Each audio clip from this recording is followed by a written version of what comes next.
So guys, आइए start करते हैं अपनी सीरीज। जो हमारी सीरीज का पार्ट चला हुआ था इंडियन पॉलिटी का, माइंड मैप सीरीज का, और इसका आज चैप्टर नंबर 15 यानी कि चैप्टर नंबर 15 देखेंगे, अंतर्राज्यीय संबंध, इंटर स्टेट रिलेशंस।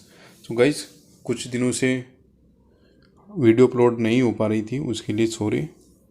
आइए आप कंटिन्यू करते हैं अपनी सीरीज़ को। आई होप आपने इससे पहले की जो 14 सीरीज हो चुकी है, 14 वीडियोस हो चुकी हैं, वो आपने देख ली होगी। तो गाइस, आई होप ये वीडियो आपको अच्छे से समझ में आ जाएगी। यदि आपने अभी तक एक भी वीडियो नहीं देखी है तो आप डिस्क्रिप्शन से चेकआउट कर सकते हो। आपका स्वागत है हमारे यूट्यूब चैनल बालाजी ट्यूटोरियल्स पर।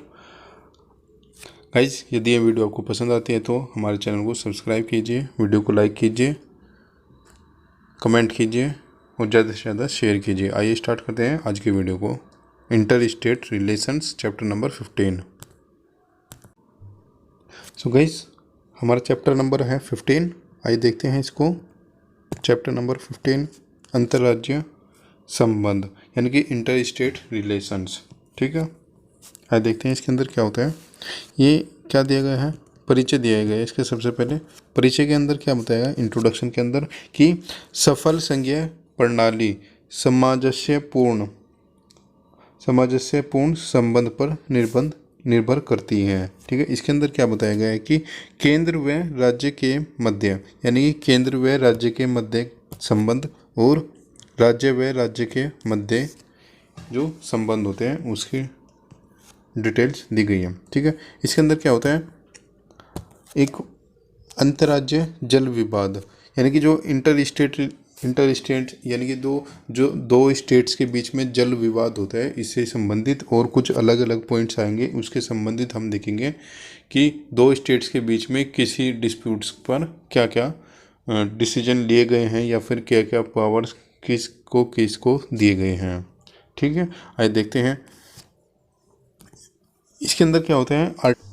आर्टिकल 262 के अंदर बताया गया है कि अंतर्राज्यीय जो जल विवाद होंगे उससे संबंधित जो प्रक्रिया होगी वो कैसे होगी। इसके अंदर बताया गया है कि संसद व्यापक कानून बनाकर ऐसे जो मुद्दे होते हैं उनको सोल्व कर सकते हैं। इसमें कोर्ट या सुप्रीम कोर्ट या फिर अन्य कोर्ट अपने क्षेत्र अधिकार का प्रयोग नहीं कर सकते। ठीक है, इसके अंदर क्या हुआ था, 1956 के अंदर एक नदी बोर्ड अधिनियम बनाया गया था, जिसके अंतर्गत ये किस चीज़ के अंतर्गत बनाया गया था, ये अंतर्राज्यीय जल विवाद एक्ट के अंतर्गत। ठीक है, इसका रीजन क्या था बनाने का, कि विवाद की समाप्ति करने के लिए तदर्थ न्यायाधिकरण की स्थापना हेतु। ठीक है, अभी क्या होता है, इसके लिए ये इसलिए नहीं है, क्योंकि ये इसलिए नहीं कि अदालत तथ्य के आधार पर काम करती है, बल्कि हमें सभी लाभार्थियों को लाभ देना है। ठीक है, इसका रीजन ये नहीं होता कि जो दो स्टेट के बीच में जो जल विवाद होता है इसके अंदर क्या होगा, सुप्रीम कोर्ट तो एविडेंसेस मांगता है, तथ्यों के आधार पर काम करेगा, लेकिन यहाँ पर क्या होगा कि हमें ज़्यादा से ज़्यादा प्रॉफिट यानी कि दूसरे को, दोनों को देना है, ज़्यादा से ज़्यादा लाभ देना है, लाभार्थी को लाभ देना है। ठीक है, और इसका ये जो एक्ट के द्वारा, ये अधिनियम के द्वारा, ये जल विवाद एक्ट के द्वारा ये बनाई गई है बोर्ड, इसका जो डिसीजन होते हैं फाइनली होता है और ये बाइंडिंग होता है। ठीक है, अभी तक क्या हुआ है, इसके according till now green tribunals बनाई गई है। ठीक है, फर्स्ट कृष्णा जल विवाद न्यायाधिकरण बनाया था, सबसे पहला जो न्यायाधिकरण बनाया गया था वो कृष्णा जल विवाद बनाया गया था। ठीक है, ये जो जल विवाद है ये महाराष्ट्र, कर्नाटक और आंध्र प्रदेश के बीच का है। ठीक है, अभी जो 9th बनाया गया है, ठीक है, ये बनाया गया है महानदी जल विवाद के ऊपर, ये छत्तीसगढ़ और उड़ीसा के बीच में है विवाद। ठीक है, आगे देखते हैं क्या लिखा है इसके अंदर। आगे बताएगी कि अंतर्राज्यीय परिषद के संबंधित क्या बताया गया कि आर्टिकल 263 के अंतर्गत यह बताया गया कि राष्ट्रपति यदि किसी समय यह महसूस करे कि ऐसे परिषद का गठन सार्वजनिक हित में है तो कर सकते हैं। ठीक है, इसके फिर आएगा आपका अंतर्राज्य संबंध। अंतर्राज्य संबंध के अंदर नेक्स्ट आएगा सरकारिया कमीशन। एक सरकारिया कमीशन बनाया गया था, सरकारिया आयोग 1988 के अंदर। इसमें क्या हुआ था कि 1990 में वीपी सिंह गवर्नमेंट ने अंतर्राज्य परिषद की स्थापना की थी। ठीक है, अंतर्राज्य परिषद की स्थापना की। इसके अंतर्गत क्या हुआ कि पीएम को चेयरमैन बनाया गया, मुख्यमंत्री और सभी राज्य और यूटी के जो होते हैं इनका सदस्य बनाया गया। यूटीज के जो शासक होते हैं उनको भी इसमें इन्वॉल्व किया गया, राज्य के राज्यपाल को, जहां राष्ट्रपति शासन है। ठीक है, और इसके अंदर क्या होते हैं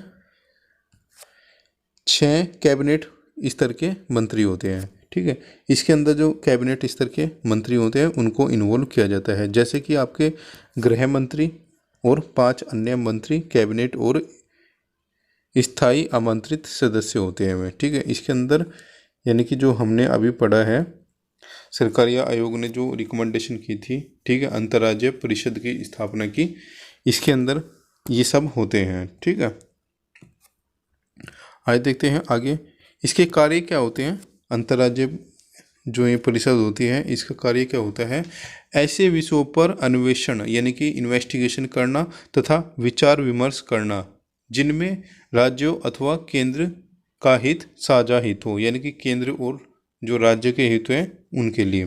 ठीक है, ये एक स्टैंडिंग कमेटी के रूप में काम करती है। ठीक है, केंद्रीय गृह मंत्री इसके अध्यक्ष होते हैं, 5 केंद्रीय कैबिनेट मंत्री इसके अंदर इन्वॉल्व होते हैं, 9 मुख्यमंत्री इन्वॉल्व है अभी तक इसके अंदर जो बताया गया है। और इसके अंदर क्या होता है, इसका एक सचिवालय होता है परिषद के सहायतार्थ के लिए, यानी कि परिषद की सहायता करने के लिए एक सचिवालय का गठन इसके अंदर किया जाता है। ठीक है, फिर आता है आपका जो इंटर स्टेट व्यापार जो होता है, एक स्टेट से दूसरे स्टेट के अंदर जो व्यापार होता है उसके रिगार्डिंग यहाँ पर कुछ इन्फॉर्मेशंस दी गई है, जैसे कि ये जो होगा ये आर्टिकल 301 to 307 तक इसके अंदर दिया गया है। 301 के अंदर यानी कि 301 अनुच्छेद के अंदर बताया गया है कि संपूर्ण भारतीय क्षेत्र में व्यापार तथा वाणिज्य, ठीक है, व्यापार तथा वाणिज्य होगा, यानी कि राज्यों के मध्य सीमा अवरोधों को हटाना होगा। ठीक है, और कमर्शियल और ट्रेड समागम, ठीक है, समागम का आबाद प्रभाव है। ठीक है, इसके अंदर क्या होगा, किसी भी राज्य से किसी भी राज्य तक कोई ट्रेड आप कर सकते हो, कोई बाउंडेशन नहीं होगी। ठीक है, 302 आर्टिकल 302 के अंदर क्या बताया कि पार्लियामेंट इम्पोज क्या करता है, बंधन। ठीक है, पार्लियामेंट्री इम्पोज ये बंधन हटाते हैं। ठीक है, किसके, इंटर स्टेट, इंट्रा स्टेट और इन पब्लिक इंटरेस्ट। ठीक है, इंटर स्टेट के जो बाउंडेशंस होती हैं ये इनको हटाते हैं। ठीक है, 303 के अंदर क्या बताया गया है कि राज्य विधानमंडल लोकहित में लागू कर सकता है, लेकिन विधायिका में एक विधेयक के साथ। इस चीज़ को, ये जो एक्ट्स इसके अंदर जो बताया गया था, इसको क्या होता है कि राज्य विधानमंडल इसको लोकहित में लागू कर सकता है, यानी कि एक राज्य से दूसरे राज्य तक का जो ट्रांसफ़र होगा उसको, इसके लिए क्या करना होगा, विधायिका यानी कि एक विधेयक आपको यानी कि एक बिल ऑर्डिनेंस पास करना होगा इसके लिए। ठीक है, फिर आएगा आपका अंतर्राज्य व्यापार तथा वाणिज्य।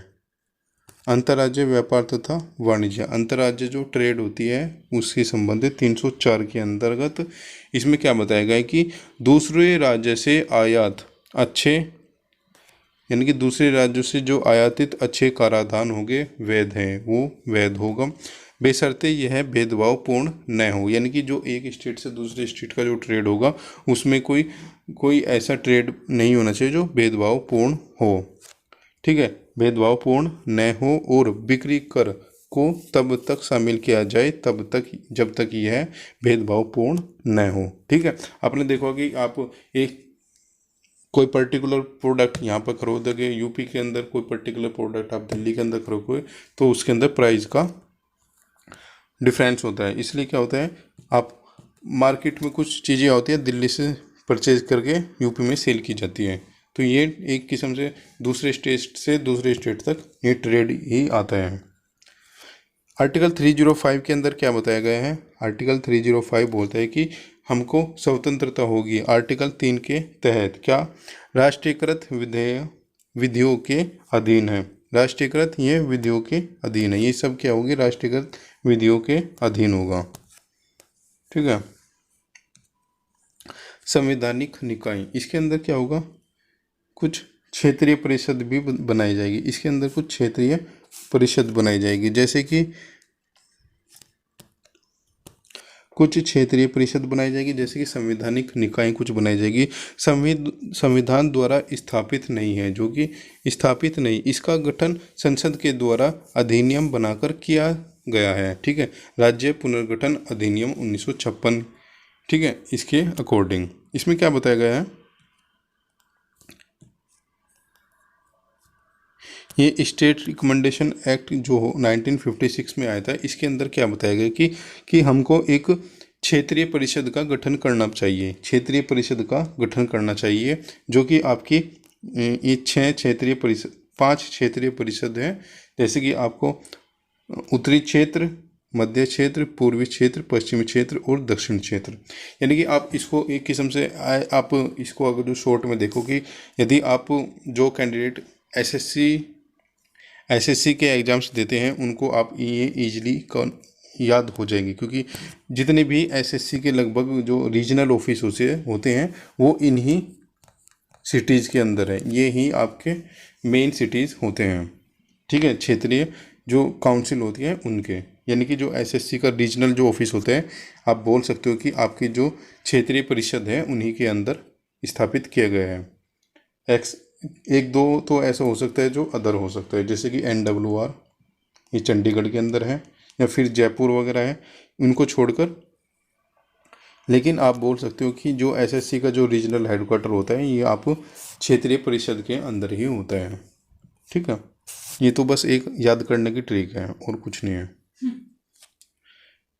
इसके बाद क्या होता है? विभाजन करते समय रखे गए कारक, यानी कि कुछ जो क्षेत्रीय परिषद होते हैं उनको विभाजन करते समय जो कारक को रखा गया है वो क्या होगा कि देश का प्राकृतिक विभाजन। ठीक है। देश का प्राकृतिक विभाजन, देश का नदी तंत्र तथा संचार के साधन।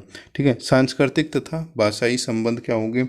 आर्थिक विकास कैसे होगा? सुरक्षा कैसे होगी? और कानून की व्यवस्था कैसे होगी? ठीक है।